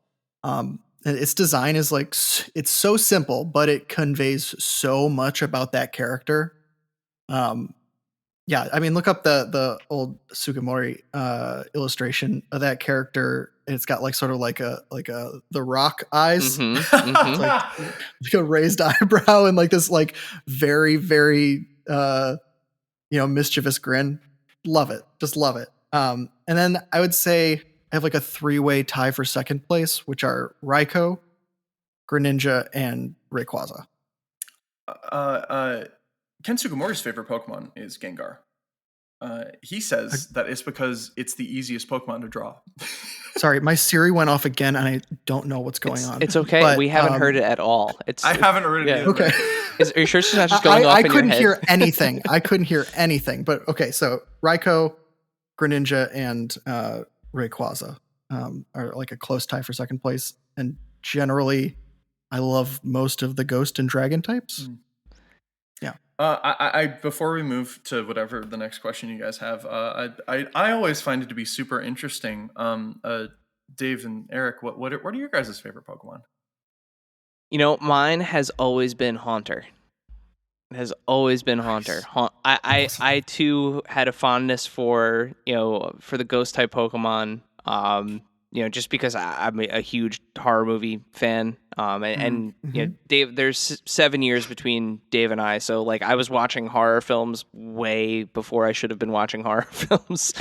So just the idea of like ghost Pokemon and, kind of like, the spooky nature of it always just, resounded with me. And even like, in the original, those original anime episodes, like I loved the one where, like they go to the haunted house and, they think that like the ghost Pokemon are actually trying to, scare them, but really they're just trying to play, and then they get all sad at the end. Yeah. Oh, and you like look at like the Pokedex entries. Some of the Pokedex entries for the ghost Pokemon, like There's there's some legitimately wild spooky. stuff in there. Yeah. Yeah. Yep. But yeah, so Haunter would probably be Haunter, and then I would say maybe second, depending on the time of day. Lugia. I really like Lugia. Nice. Oh yeah. So for me, my Pokemon knowledge really came from because I was at the height of Pokemon, like starting like that big kind of early groundswell of it. I was senior in high school going into college, Mhm. so Eric really was kind of what I was aware of it from afar, almost, if that makes Yeah, sense. Sure. So I only really know like the from that beginning era, like the major ones. So like that, Charmander becomes Charizard and Pikachu and Bulbasaur, Snorlax, like Mew and Mewtwo. I always thought that the like Mewtwo being like that psychic energy was cool, and I always just thought like there was this cool kind of like alien cat thing going on there. Like it reminded me almost of like a xenomorph in a way. Yeah. Yeah. There's yeah, some and guy. There's a little bit of Geiger in there for sure, right? Yeah, and like the way you encounter that character at the end of the game is just it is like one of those great moments. Oh yeah. In the games, it's very cool. I want to make sure because they're as far as I'm concerned, based on what I've seen on Instagram and listened on the podcast, but definitely seen on Instagram. I feel like there's a third member of your guys' podcast. Do you guys know what Maddie's favorite Pokemon is? Oh, that's easy. You're gonna hate the answer though. No, I'm not. I promise I'm not. It's 100% Pikachu. That's great. Yeah, that's I awesome. love Pikachu on record. Branding works. Yeah, no, she absolutely no, Pikachu's great. absolutely loves Pikachu. I mean, that's what. So we started playing before I introduced her to the cartoon. She was playing Sword with me, and cool. I realized that didn't realize at first, but eventually realized that I could connect my what I was doing on Pokemon Go to Sword, and I was like, oh cool, I have some fun Pokemon that I can transfer over. And I was surprised, I was actually caught off guard when I loaded Pikachu in for her, and instead of making like the video game sprite noise, it actually did like the cartoon Pika. And she lit up, and then she was like, I need to know everything about this this Pokemon, what this thing does. So then we started watching the show, and then of course, like now, I think her 6th birthday is going to be Pokemon themed. So that's awesome. Oh, that rules. Yeah, it's cool that they use Akuya Otane's voice VO for just Pikachu in all the games. In that case, though, I'll make sure that especially we got to keep in contact. I want to make sure you guys get that super articulated Charizard. But we will absolutely send a care package, definitely with a Haunter, and we'll send some Pikachu for sure. Especially, gosh, if there's going to be a Pokemon birthday party, we got to send a gift. So I'm making a note of that. Oh my god, of course. And I mean, that's Pikachu is everybody's favorite original Super Smash Brothers character. That's so. right. That's right. Absolutely. Unless you're somehow a Jigglypuff main and hey, Thunderbolt or my bust, most man. obnoxious friend was a Jigglypuff main and was very good at being a Jigglypuff main. Oh, that brutal up B combination, and then the sleep. My crit. most obnoxious friend, my worst friend, really. Nothing like getting put to sleep and dropping to your death. It's so bad. All right, let's. We have a couple more questions from our Instagram followers here. Let's move on to the next one. So, friend of the pod that we've mentioned him already, Dave, co-host of Daycare Dittos at CreepyNJ on Instagram, asks, the deluxe collector Mewtwo looks stunning. Are there plans for more in this line? Oh, If I answer this, do I get to be on the Magmar episode of Daycare? Listen, that's my. I can't speak for him, but I'm just gonna say yes because I'm gonna tell him that you want to do it. I'm waiting to be on the Chansey episode personally. Oh, Magmar's my for the longest time was my favorite Pokemon. And then Shuckle definitely overtook my like social media presence, but I kind of love the freaks, and I say that with truly the most amount of love. Anyway, to answer the question, and I love Daycare Dittos, by the way. I think I love that they're going through the entire Pokedex. I think that's great. To answer that question about the deluxe, the question was if we're doing more of the deluxe collector statues. Maybe. Maybe Scott's working his magic on something exciting, and we won't say what or who, but 25. 25 is a very interesting number beyond it just being the 25th anniversary of Pokemon. So if anyone knows what the significance of 25 is in Pokemon, they could wager a guess that may shock them. Okay.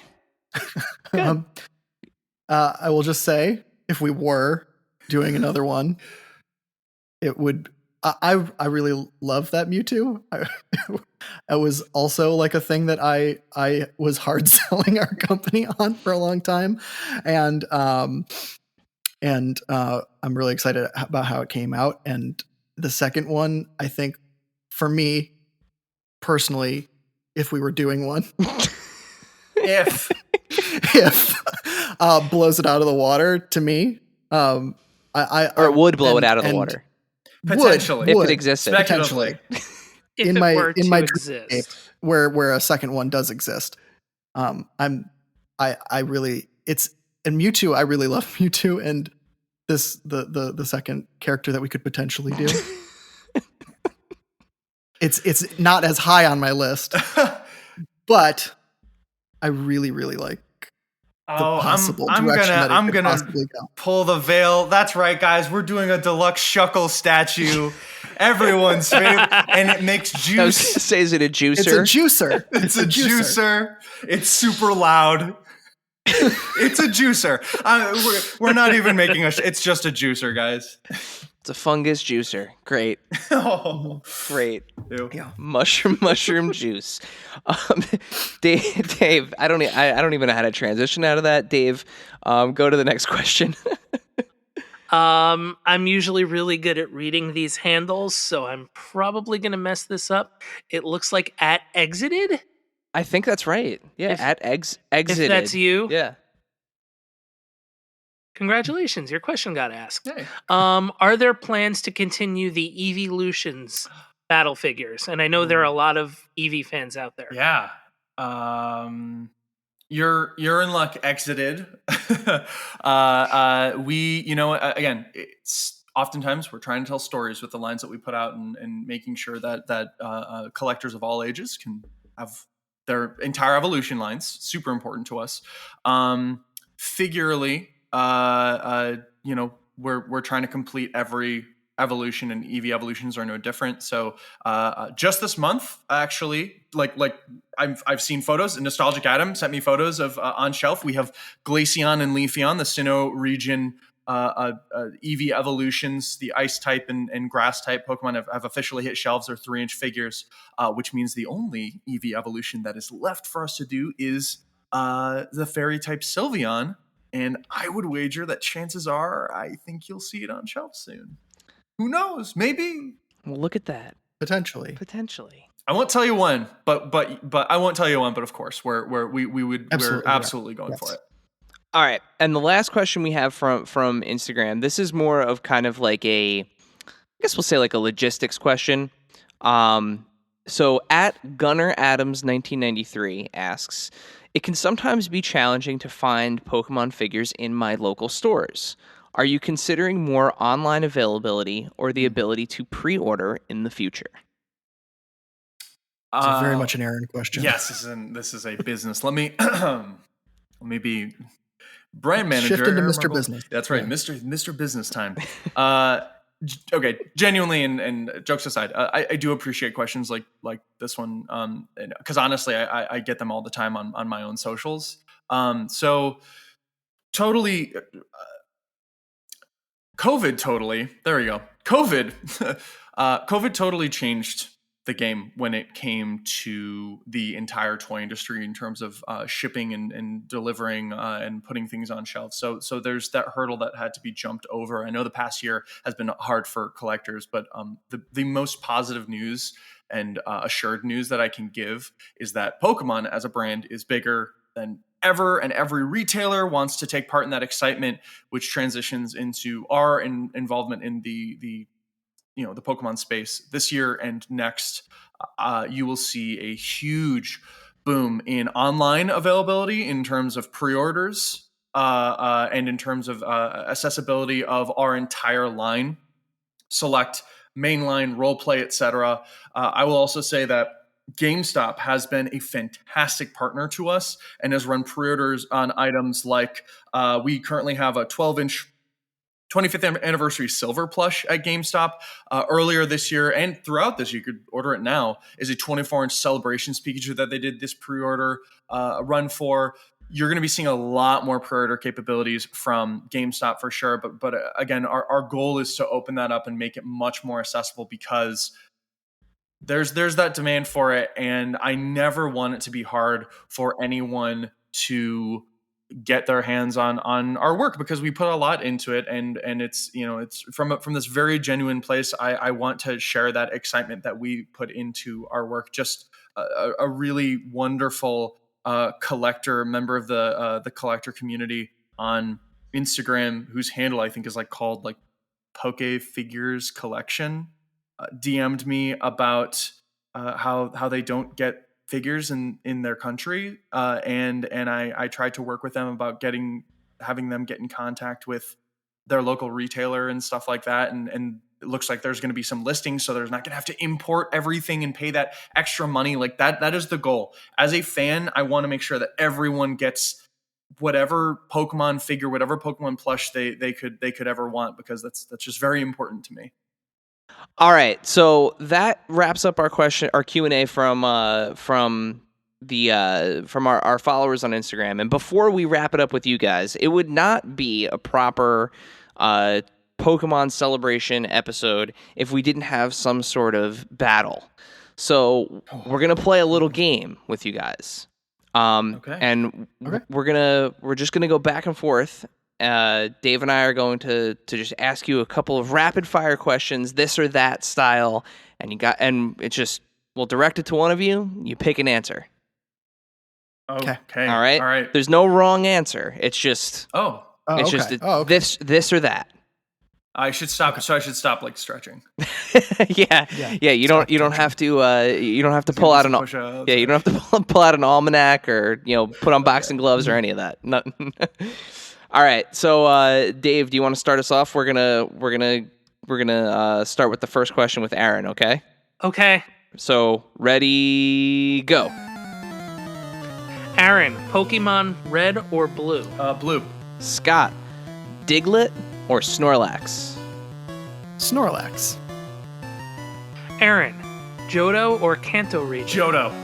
Scott, Ghost type or Fairy type Pokemon? Ghost all day. Aaron, Rival Gary or Hop? Oh, I love Gary. Scott, Elite Four or Team Rocket? Oh, Elite Four. Yeah. Aaron, name the Pokemon you would least want in your party. Gosh,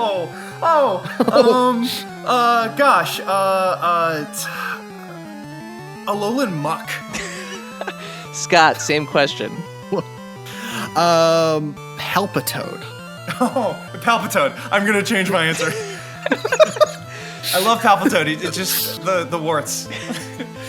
Aaron, Hitmonchan or Hitmonlee?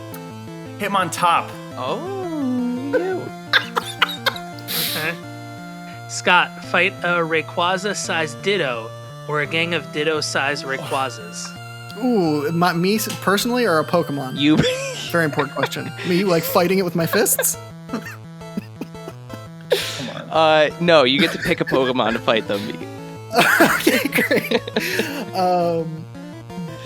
Boy, I think, this is the opposite of the way I usually answer that, but I think Rayquaza-sized Ditto.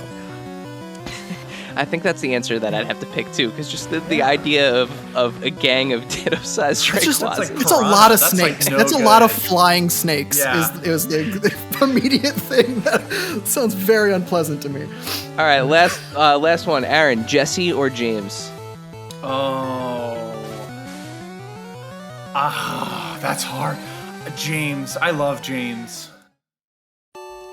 That's it. You guys survived. You guys survived the Pokemon battle. You did it. No injuries. We're good. Honestly, I thought you guys were going to be like, what's the first Pokemon mentioned in the Poke Rap? Oh my god. Electrode. Do you want to just ask questions and No. answer them yourself? Oh, I thought you were going to say, do you want to just do the Poke Rap? And I'd be like, no.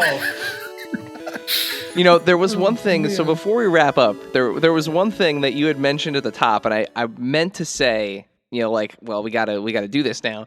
You said that the first time you interacted with Sky, Aaron, was when you were recording him doing his best impersonations of a couple of Pokemon, and I feel like I almost did this then. Yeah. But I was like, there was a flow here. But I feel Guys, like my now sag is a rate good is time. way too high. yeah. I was about to say, Scott's dare rate is really high.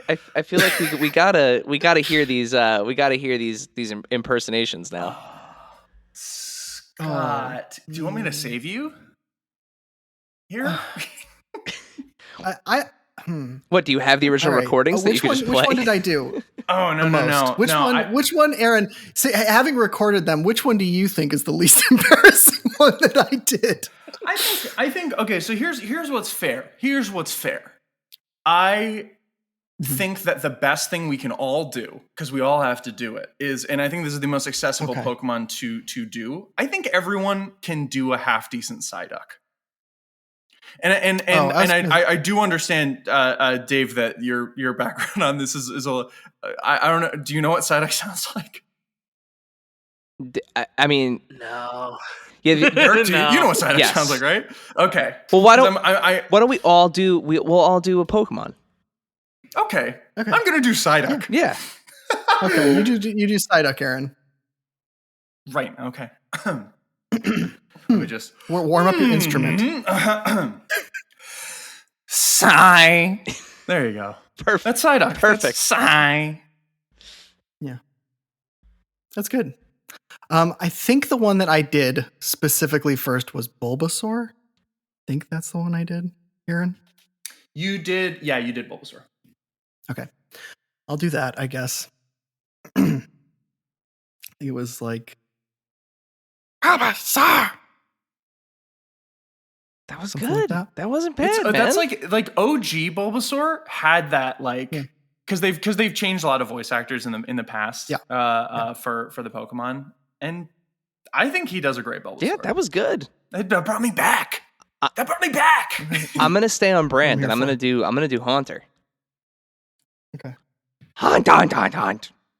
Yeah. Solid. See, I just, and this is gonna be like where my realm is from.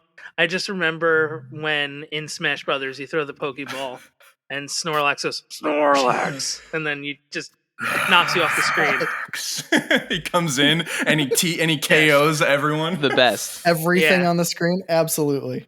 That was Solid. that was a fun for Snooze Action Snorlax, which was a plush that we released last year.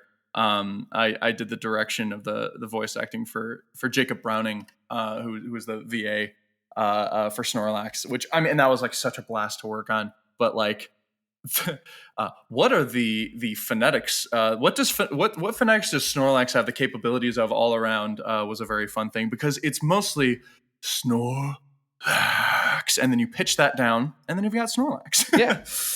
So I wasn't far off. You got it. No, you no, nailed you're it. You on, did a man. great job. All right, Yeah. You're cast. I'll see you in the booth. Fired. I did it. So before we let you guys go, and bring an end to our celebration here, Dave is going to do his James Lipton of the podcast here, and close us Yes. out with our final question that we ask on every single one of our episodes. Our one question questionnaire. So, what is your favorite and or strangest piece in your collection? It could be both, or it could be one of each, or it can just be one. Scott, you Oh can man. go first. Okay. Well, man, this is hard. Okay, so all of the weird stuff that I have is not so much toys. I have a lot of like fossils and animal skulls from Evolution, which is one of the coolest stores in New York City. I love that kind of stuff, just like as art inspiration, as just like a cool thing to have in my home. I got a lot of like, and I was like a super prehistoric, extinct animal nerd when I was a little kid. So I got some of that stuff, and I used to run to Evolution, like sprint there when I worked at Forbidden Planet in New York City, which is a really cool comic book store in Union Square. Just to see Yes, like it when they is. would get that when they'd get new stuff in. I worked there for a couple years while I was doing a bunch of freelance illustration stuff. God, my favorite figure changes all the time. I think it's probably currently my articulated Hellboy figure. I think it's 1,000 toys that makes it. Yep. But it's based on the original Mike Mignola art, and like every detail of it is just so masterfully considered. It's got the fabric trench coat, and it's got wire in the coattails so you can pose the coat, which is awesome.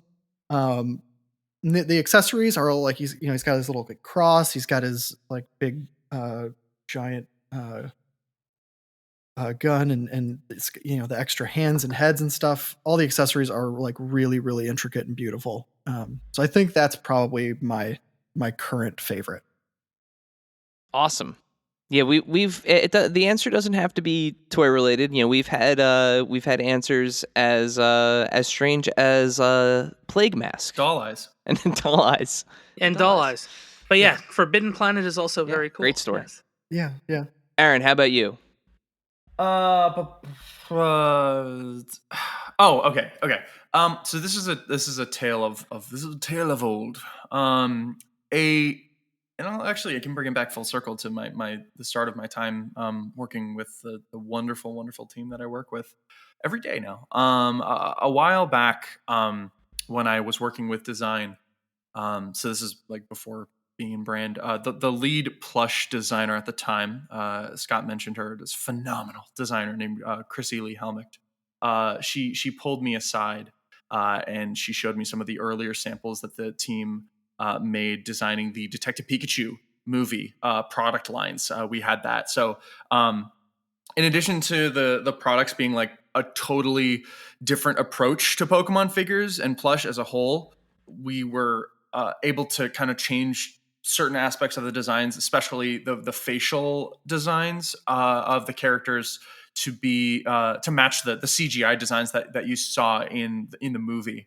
But Chrissy pulled me aside and she was like, "Hey, check this out."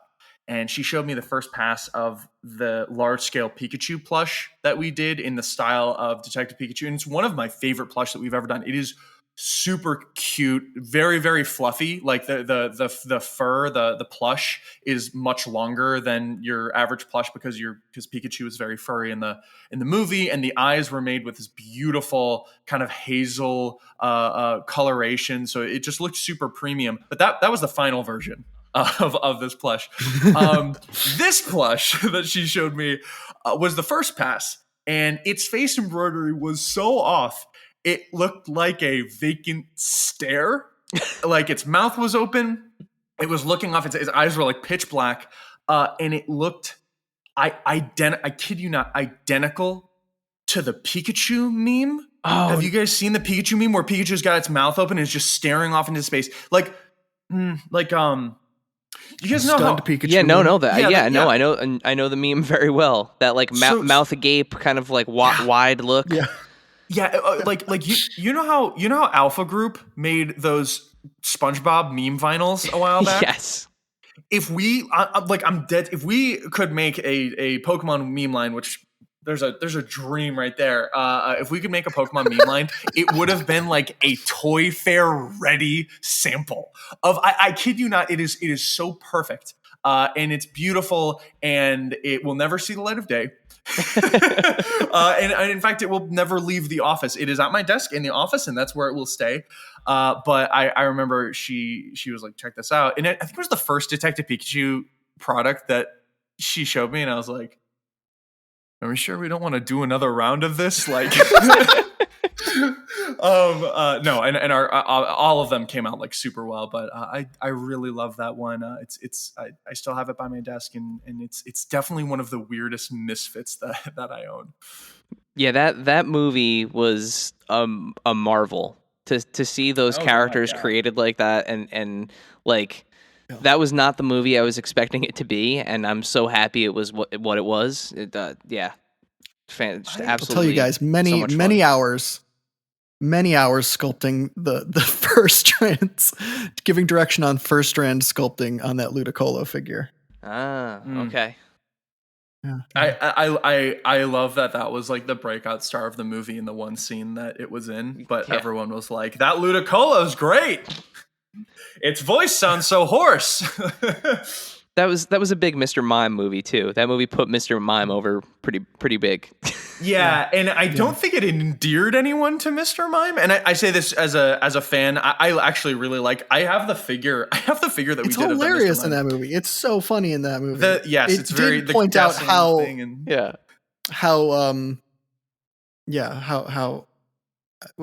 how human like it is in a very spooky way. Yeah. Speaking of The Rock doing the raised eyebrow. Yep. Yeah. And it also helps too when you have the voice of Ryan Reynolds, helping things along. Yeah, for sure. Yeah, that was actually the very, very first plush that went to market. Oh my God. That reminds me of just going into the office my second day, and a manager at the time, he pulled me into the office and said, "Hey, sign this NDA." And I was like, "Okay, I've already signed one, but okay." And then he's like, "Can you cut this clip down?" And I'm listening to him, and I'm like, "That's Ryan Reynolds." And the trailer had not dropped yet, so I was like, "Oh." And that was the first product that ever went to market that I did sound design on for Pokemon. But I did that. We had a feature plush where Ryan Reynolds voiced Pikachu. So cool. Yes. So cool. Not like that's like the yeah. That's another one of those just instances of perfect casting. Like I can't imagine that movie now without him doing that voice. It's such a wild concept that ended up working like surprisingly well. Though I will say any of the sounds that were in that plush that were said in the movie, it was because we all went it was really, really nice. Actually, it was this great little rewarding experience where the entire office at the time went and saw the movie together. And it was this great celebration of like, look, we made the toys for this movie. This is great. And anytime he would say any of the lines that were in the plush, we'd all just kind of look at each other. And there was this weird, like, we've all heard this line 50 million times. So many times. So many times. Yeah, but then you finally get to hear it in context, and you're like, we're like, oh, I see why that's not the weirdest thing right, Ryan Reynolds has ever said. There's narrative.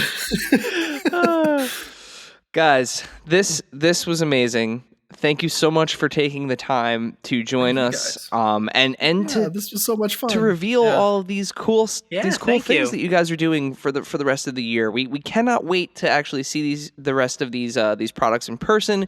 We can't wait to see them hanging on shelves, and it's so exciting. So.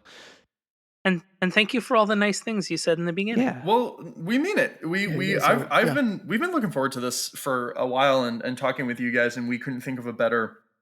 Obviously, we didn't have Toy Fair last year, and we had so much to get ready for, and things are like the big stuff's hitting shelves now, but the celebration's really continuing throughout the year, and then a lot is going into 22 as well. We have so many phenomenal things that are going to be on shelves, but we were like, this is like the best place for us, especially as we really enter in that collector's market, the silver figures and the 6-inch super articulated figures. We were like, yeah, Adventures in collecting is totally the best place for us to talk about it, because we know that you guys would appreciate it. And again, you guys have been such wonderful partners in Jazwares, not just our team, but we know that Jeremy loves you guys and Greg loves you guys. So yeah. Well, remind us one more time where we can find all of these awesome products over the next days and weeks. So Target is going to be the real big hitter. They champion us in such a great way, and that's where you're going to find Charizard hitting shelves, the 6-inch Charizard hitting shelves first. That's where you're also going to be finding our holiday calendars. But of course, again, accessibility, Walmart, Amazon. If you are an international fan, go to your Smiths, go to your game stores, the store game. Yeah, we're really everywhere, thankfully. And again, more and more retailers have been like, we want as much as we can take. So we're very grateful for that. Awesome. And lastly, where can we find you guys online? Scott, do you want to go first, or? I mean, I'm not really. Where can we find you, Scott? You can't find me. You can't. Don't. No. I guess. I think I'm. And this says a lot because I don't know if this is actually true. I think I'm Scott_Wilger on Twitter. I don't tweet very much. Sometimes I retweet a thing.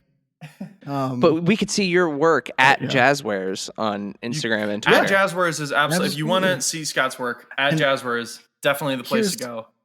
Here's the thing also is that, and this is me hounding Aaron to do more of this, but Aaron and I have done streams of Nuzlocke runs. Oh, okay. So together, challenge Pokemon runs.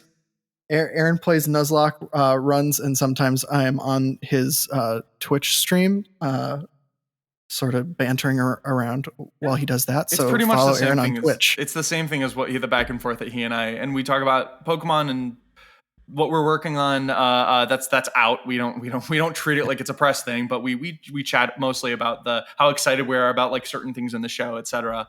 But I'm gonna try to have other designers on that as well. But you can find again all of our work. I have to big time underline in bold italics, no strike through at Jazwares, Jazwares.com, of course, at Jazwares on all socials, Instagram, Twitter. We're going to be posting incredible new images of these select figures and stuff like that. If you want to find me, I am at Aaron_Margolin on the Twitter, where I'm mostly active, and then I am the man with the red mane on Instagram. But again, I gotta direct everything to at Jazwares because we're stepping up. What's your Twitch? My Twitch? I am also the man with the red mane. Well, we gotta have. That's the only place you can find me. We gotta have people following you on Instagram though, because how else are they going to see how you eat a salad and ponder existence? I was thinking specifically. I was like, should I post this on the day that I'm going to be on a podcast where it's this like weird tilt, like millennial humor of like, check out this big piece of Swiss chard. Life is chaos. And the worst part is that if this makes the final cut, no one's going to get this. It hasn't been on my story in 4 days at the time. Oh, what are you talking well, about? now it's going to make the cut. That's I have to put that one on TikTok. No. Instagram is legit fun Yes. to follow. So follow Aaron's Instagram. If you're a toy photographer, make sure you tag me and tag at Jazwares because like I love all of our incredible toy photographers. Like, we're so lucky across the board, not just Pokemon. The Halo toy photography community is so incredible. AEW, Fortnite. No, it makes my day, and it reminds me every day of not that I have to be reminded of just like how just incredible this community is. It's and all the stuff that we at Jazwares get to make. well. Thanks again, guys, and remember, gotta catch them all. Gotta catch them all. Thank you. Gotta catch them all. Thank you guys so much. This was so much fun. Thank you, dear listener, for hanging out with us today. Subscribe, rate, and review us wherever you listen, and then tell your friends to do it. Thanks also to Joe Azari, the golden voice behind our intro. Our music is Game Boy Horror by the Zombie Dandies. Find more about them both in our show notes. Follow us on social media at AIC_podcast on Instagram and Twitter. Stop by and say hi, show us your toy hauls, and share your toy stories. Maybe we'll talk about it in a future episode. Don't try this at home. Void where prohibited and some assembly required. Each sold separately, not a flying toy. Consult a physician if your toy run exceeds more than 4 hours. This has been a non-productive media presentation. Executive producer Frank Hablawi. This program and many others like it on the Non-Productive Network is distributed under a Creative Commons Attribution Non-Commercial No Derivatives license. Please share it, but ask before trying to change it or sell it. For more information, visit non-productive.com.